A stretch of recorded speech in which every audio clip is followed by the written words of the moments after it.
Guns and Roses. Patience, it's 6 minutes past 8. Welcome to SportsFeva for your Thursday morning sporting fix. But I look to my right and my co-host, he's nowhere to be seen, but I've tracked him down on the telephone. It's the number one ticket holder of the Paul Ivan fan club, Peter Swampy Marsh. Good morning to you. Oh, look, good morning to you, Matty. And look, I apologise I'm not there this morning. I went straight to the airport and I'm just about to jump on a flight to the UK because I hear they're calling up everyone and anyone from outside the Ashes squad, so I thought they might like my... You can be wandering around anywhere in England and get a call up into that into the Australian team.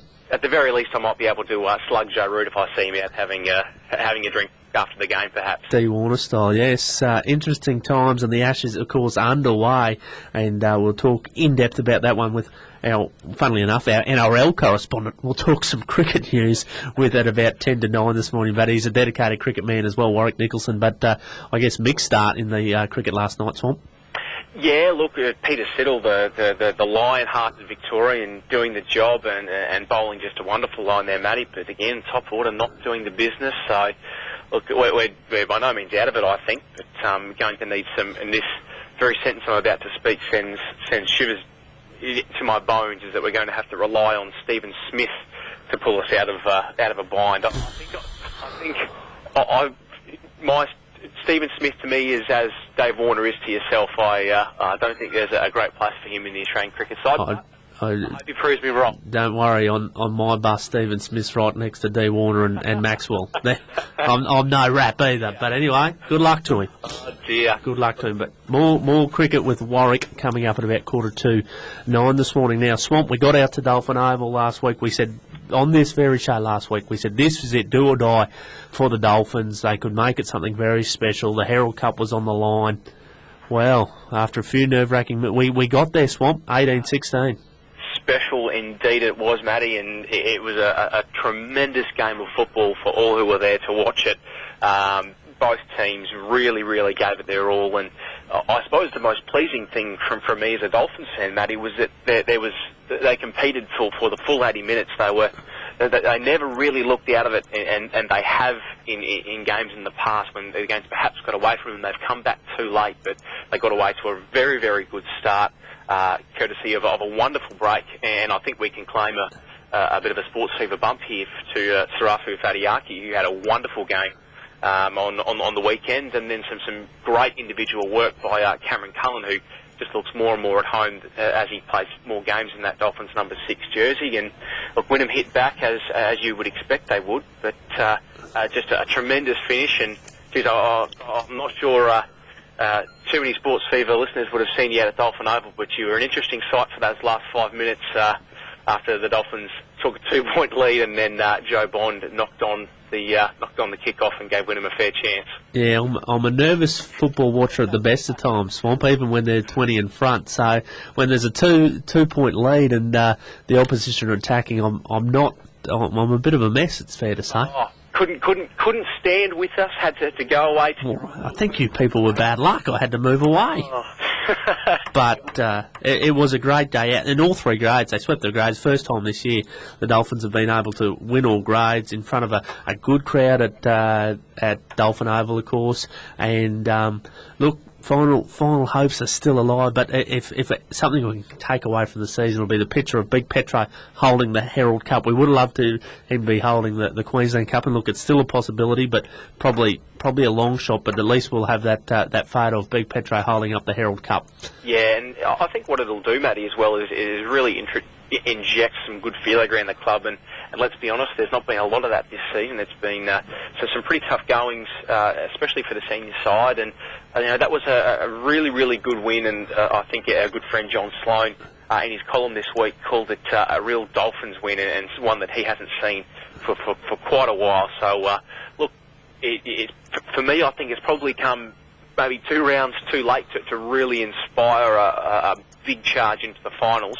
But look, anything's possible. They just need to keep on winning, and as they say, the rest will look after itself. So the other thing Slaney mentioned in his column was the inspirational pre-game speech of Big Petro, that he said that, and we seen, we commented at the time that the Dolphins, that was the probably since the first game against Wynnum, was the best start we'd seen all year. That was a different Dolphins side. That was full of commitment and enthusiasm, wasn't it? It was a Dolphins side that was competing from the very first tackle and from the kickoff. They were pushing for chances early. There were chances to score early, and they looked threatening. And it was probably just the good Wynnum defence in that instance that was holding them out for as long as they did, and they took the opportunities when they were there. So, I wouldn't think there'd be too many games we've seen this season where the Dolphins have crossed the stripe twice before the other team has. So, they just need to take a lot out of that and probably look at that blueprint. And they were back to that Dolphins team of not quite of last year, but certainly that we'd seen before, not one that was really struggling to work themselves into games. Yeah, no, it was a good victory. I guess the disappointing thing is now that it's a bye week, so for the Dolphins, so they you had some really nice momentum going into that game. So they've kind of got to sit on their hands for a week, but anyway, they've that's what's ahead of them, and fingers crossed that they can string a few more together at least. Yeah, Burleigh Bears travel down the coast for round 18 next, Matty. So look, it's must-win stuff from here on out. So and really it started being must-win stuff from last week. So if they can keep using that to inspire them, we might see some unlikely finals. And the one thing in their favour, if you look at their draw, there has not been an easy game in the Queensland Cup this year. All teams are competitive, but they aren't playing any team in the top 5, for the next 4 or 5 rounds. So, you've kind of got to look at that and think, well, if they can get a roll on coming to the finals, you never know what might happen. But anyway, we'll cross that bridge when we get to it. There's some huge news in some Sunny Coast Gympie Rugby League. The dynasty is over. No one could ever find it out for me if it was a record, but the Bruff dynasty is over.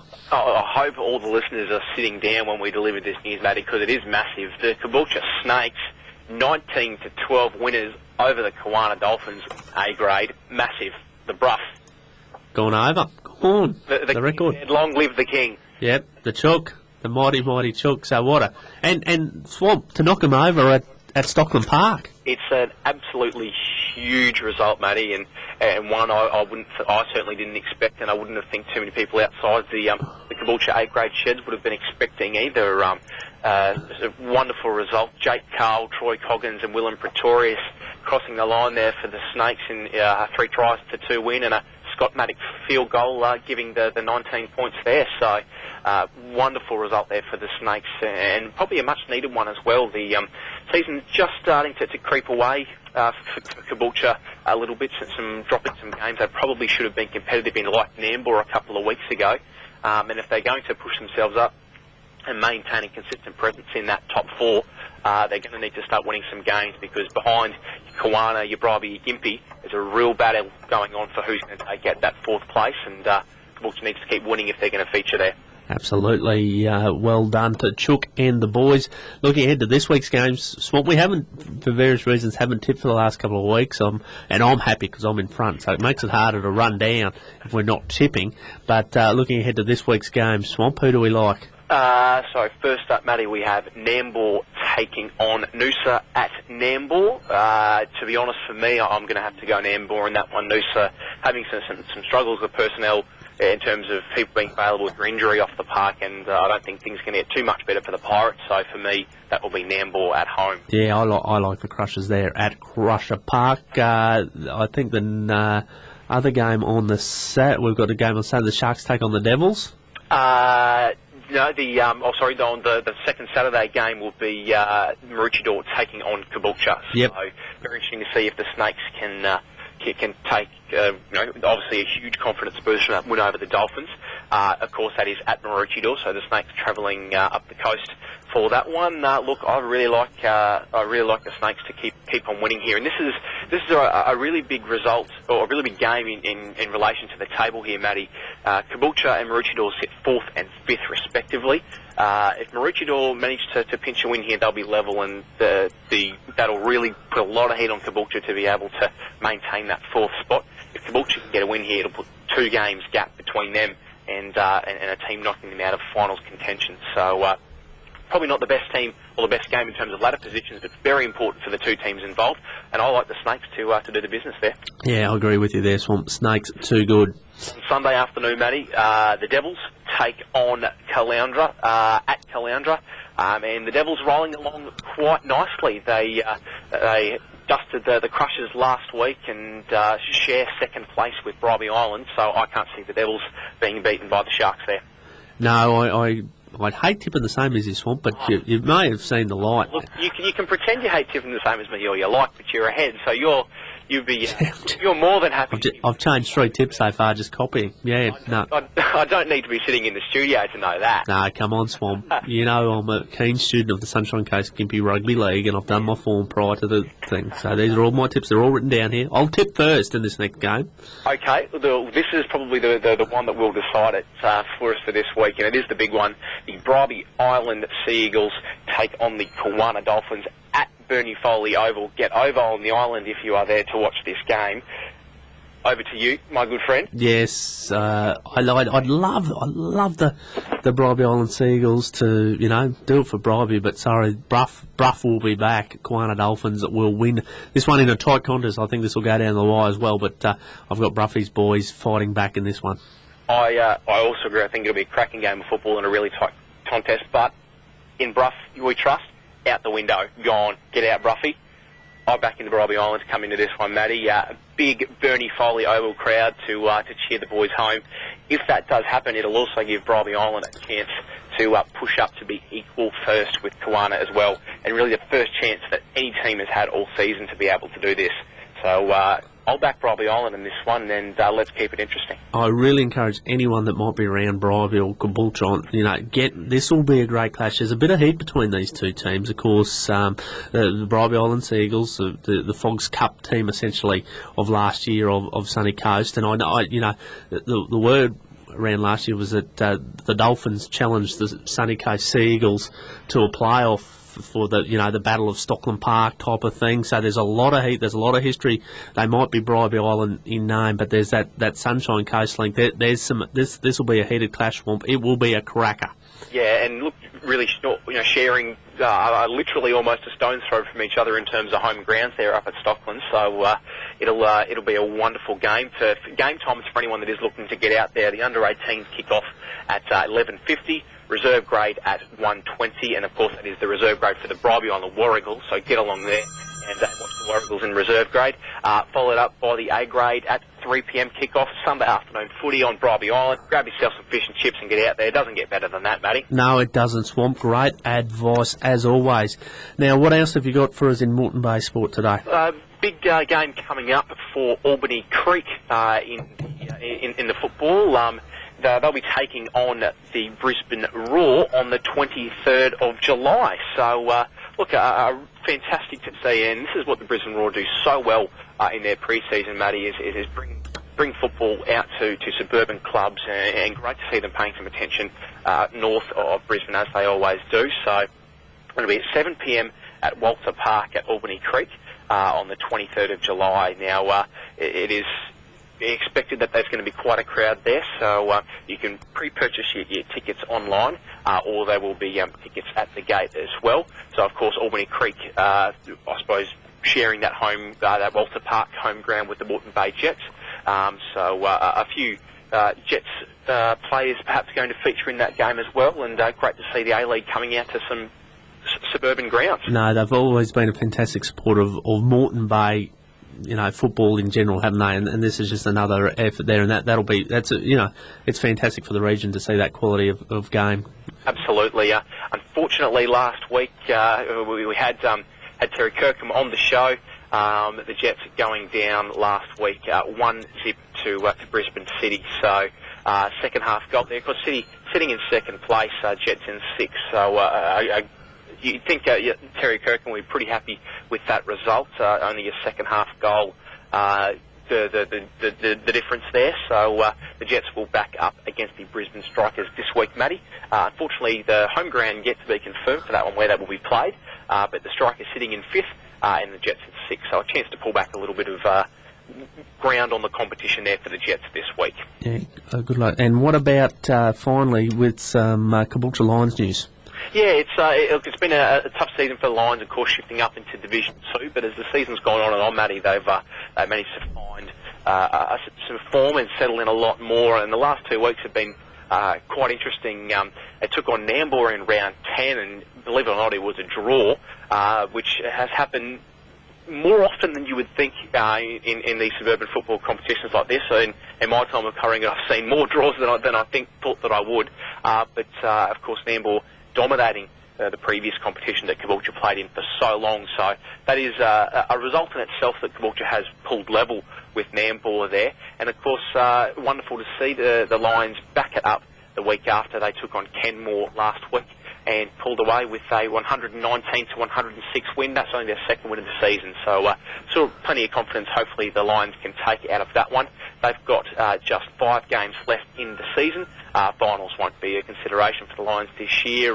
They've got 3 away games, and then in the last 2 games they've got 2 home games, and the very last one a huge local derby against Redcliffe. So might have to talk some Lions in a couple of weeks' time as they look to wrap up their season with a couple of home games. Yes, most certainly. Well, good luck to the Lions. And finally, Swampin, we're going to get her on the phone in about 8 minutes' time at 8:30. We call her the unofficial third host of SportsFeva, Jacinta Messer. The Firebirds are off to a grand final on Sunday versus the Adelaide Thunderbirds. Battle of the Birds. Oh, just a wonderful game, wasn't it, Matty, over the Vixens. Firebirds led for most of the way, and it looked to almost be a huge comeback there for the Vixens. I think they got within 1 goal, but the Firebirds managed to hold them out. Laura Geitz, in particular, was very good, as was Jacinta in that game. So wonderful stuff from the Firebirds. And look, we joked about it last week, but the Firebirds are still undefeated in finals, so not to be joked or sniffed at.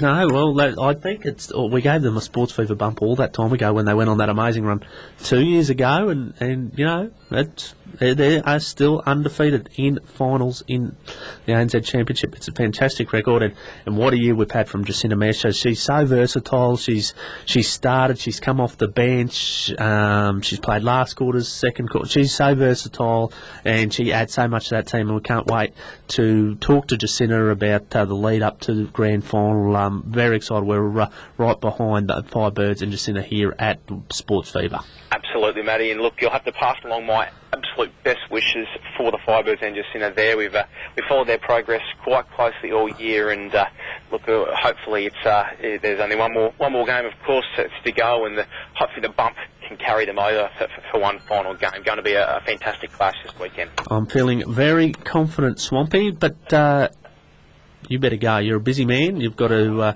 plane to the UK is just about to go. Plane to the UK, and of course you've got to respond to all the fan mail from being the president of the Paul Ivan fan club, of course. So that will keep you busy. So best of luck with that, Swampy. And will you be here next Thursday or not? I will be there next Thursday. Again, my record has not been consistent the last couple of weeks, but I'll promise you I'll back it up. And of course, next Thursday we'll be wrapping up Origin. State of Origin post-mortem. We'll be celebrating an Origin win, a Firebirds win, and hopefully a first Ashes Test victory by then as well. Sounds good to me, Swamp. Always a pleasure coming on, Matty. Good on you, mate. Talk to you soon. We've christened her the unofficial third member of the SportsFeva team. It was good luck when we called you that last week. It's a big good morning. Jacinta Messer, how are you? I'm well, how are you? Yeah, very good, and congratulations. You're into a grand final. We spoke about the lead-up last week against the Vixens. We ticked that one off. Everything went to plan there. Absolute ripper of a game down in Melbourne.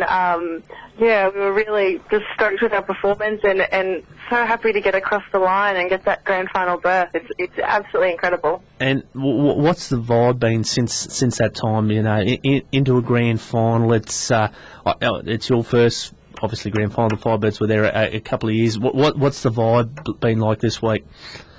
Look, I think everybody's just, so excited, but it's really about just keeping those nerves under wraps and trying not to play the game too early. You hear a lot of teams that have already played the grand final before the day. So, that's the last thing that we want to do. A lot of the older girls have been talking us through, how it all works, what will happen, what to expect. But last night we actually had Darren Lockyer come into our training session and talk to us. So we were just, beside ourselves, lucky, especially all us Queensland girls who, grown up watching Lockyer win State of Origins and premierships and all that. So it's been incredible, and we can't believe the support we're getting. And, of course, a very handy goal defence in his day in mixed netball, I heard, too, as well, Lockie. So did he pass on any hints as well in the netball strategy side of things? Look, he was pretty sly. He didn't actually mention that. Nothing about mixed netball. No. So there you go. Well, he's keeping that one under his hat, Lockie, as well. So, but of course, your role in the team has been mixed throughout the year. Just take us through, going into a game, and particularly a grand final. Does Rosalie let you know? Look, this is what I'm thinking your role's going to be today, or does she just play the game as it comes? Look, I think Rose plays the game as it comes. I've been able to see over the season, what my role is in that team, and that's to, come on sometimes at halftime and just really put the body on, man up, and try and knock some goal attacks around, and and also win some ball. And I think, as a defence end, we've been quite successful at that. So, look, we all know what our role is, and I in particular. So, I think that nothing needs to be said. We just go into this week and treat it like any other week. Absolutely, and you spoke, trying to keep grounded, but it is different. You spoke about, of course, Darren Lockyer coming in, and earlier in the week you're front page of the Courier Mail. Of course, growing up you're playing netball from such a young age, do you see that, I guess, sense of achievement already that you're putting netball in Queensland on the front page of the Courier Mail? That's a huge achievement in itself. Oh, absolutely. And even for women in sport, when was the last time you saw, women's sport getting this kind of attention? So when we woke up on Monday morning, we've all been working or studying all week, and then we travel on the weekends. So Monday morning's a bit of downtime, and then we saw that, and we were just all over the texts and the phone calls, and it was just the most exciting thing. And to see Amelia-Ann Wells up there, who's just, such a little lover of the team, we were stoked. And, just such a bling experience, I guess. Yeah, no, it's fantastic to see. Turning our attention to Sunday's game, though, they've been the benchmark team all year. Of course, the Thunderbirds. In a nutshell, Jacinta, how do you beat them? Well, we were talking about this last night. Look, I think that when the Firebirds are on and when the Firebirds come to play, there's not too many teams around Australia or New Zealand that can come close. So it's really about, for us, just doing all those little 1%ers, coming out there, playing the game that we've been playing all season, and really finishing off. Sometimes in that last quarter we do slip a little bit or take the foot off the accelerator. So it's about punishing and being really ruthless, and also being really physical. I think the Thunderbirds are known for being quite a physical team. So we had the pads out at training last night, and we're ready to give as good as we're going to get. No, we're looking forward to it. It's going to be a great clash on Sunday. The Battle of the Birds, the Thunderbirds versus the Firebirds, of course. Jacinta, we've been big followers of yourself and, of course, the Firebirds all year. We're just one game away from glory, and we can't wait. We'll be all tuned to the television set on Sunday. And, of course, if we get the victory, we'd love to talk to you again next Thursday if you finish partying by then. All right, I might still be at the Story Bridge by that stage. Well, we'll just get you to duck outside for a minute and give us a quick chat.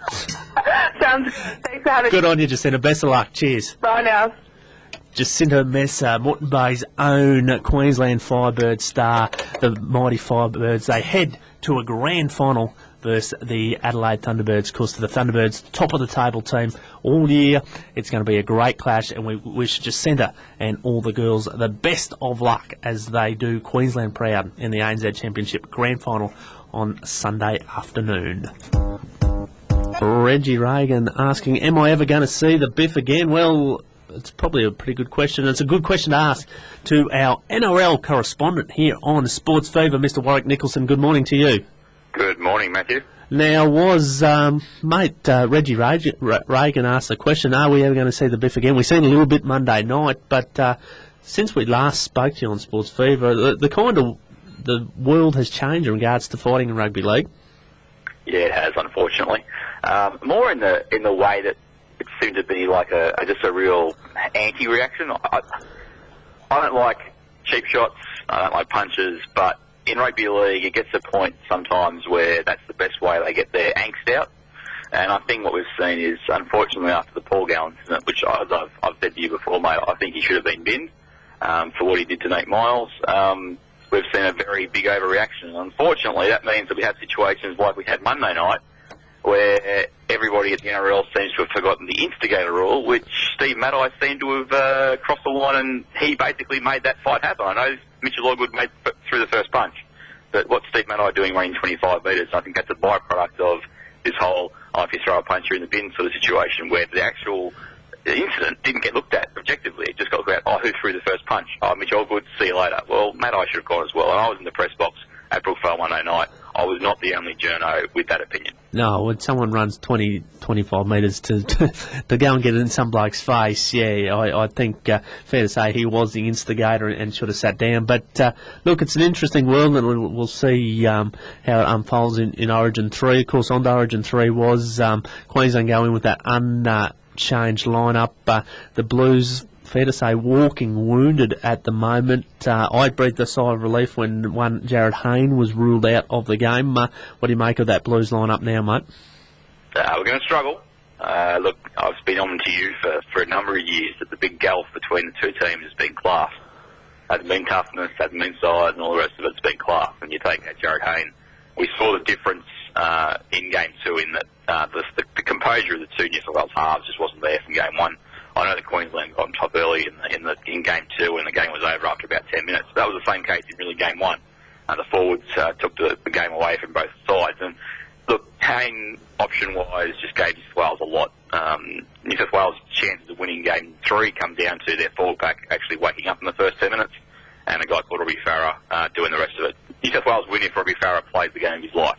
Unfortunately, Queensland have got about 5 guys who can play that role for them, and that really looks like being the massive difference in the game on Wednesday week. Yeah, it'd be very interesting. I wish you the best of luck, Was. Now, I know you're our NRL correspondent, but you're a huge cricket fan. You love your Ashes, and you did SportsFeva proud you stayed up and watched the game last night. Mate, I went to bed. England seemed to be cruising at about 3 out and looking okay. I woke up and, geez, a lot changed. Yeah, just a little. Look, Peter Siddle, I'm one of those people, and I'll put my hand up. I think he was taking Jackson Bird's spot because they seem to be enamoured with a guy called Mitch Stark, who is inconsistent at anything. Peter Siddle comes out, gets 5 wickets. England just got fallen a heap. They were cruising along. Jonathan Trott was looking fantastic. We were bowling his legs, and then they went from 6 for 200 to all out for 215, and we just went, thank you very much. Unfortunately for those listeners who may have just got up, like the rest of us, Australia, we're in a bit of trouble. I think Buff Lehman said a comment that he wanted to get hundreds from his team, his players, like your Clarks and your Hughes and the rest of it. Go on, get 100. But as I saw a very interesting comment on Twitter earlier today, he said 100 from individuals, not from the entire side, because we're 4 for 75 after 20 overs chasing 215, and that's a bit of a concern. James Anderson, he's genius. Stephen Finn's got a couple as well. It's down to Phil Hughes and Stephen Smith. Everyone was going, who's this Stephen Smith guy about an hour before the game started? Well, he's our best batsman at the moment. He's 38 for 51. And, his inclusion has been a little bit glossed over by that Ashton Agar. Now I've got to ask you, Matthew, who is Ashton Agar? I didn't know who they were talking about was to be. I did, but I think he was just on holidays over there, and they said, here, have a bowl. Phenomenal. Dave Hughes, the guy who's funny sometimes and not funny other times, had the best tweet of the night. He tweeted about an hour to play. I've always believed in Ashton Agar since I first knew him an hour ago. That's an outstanding bit of comedy from the young man. It is. Look, he bowled okay, he threw the ball up, but I mean, it's exactly what Nathan Lyon would have done, right? Pretty much, but it certainly sets up for an interesting test. You'd say the chance of a draw is gone. We're running short on time. In 10 seconds, how's this game going to finish? Draw. There you go. Well, enjoy, mate. Go the Blues. Good on you, Was. Talk to you shortly. Again, some other time, depending on the Origin result. Good on you, mate. Cheers. That's SportsFeva done and dusted for another day. Stand by now for the national news.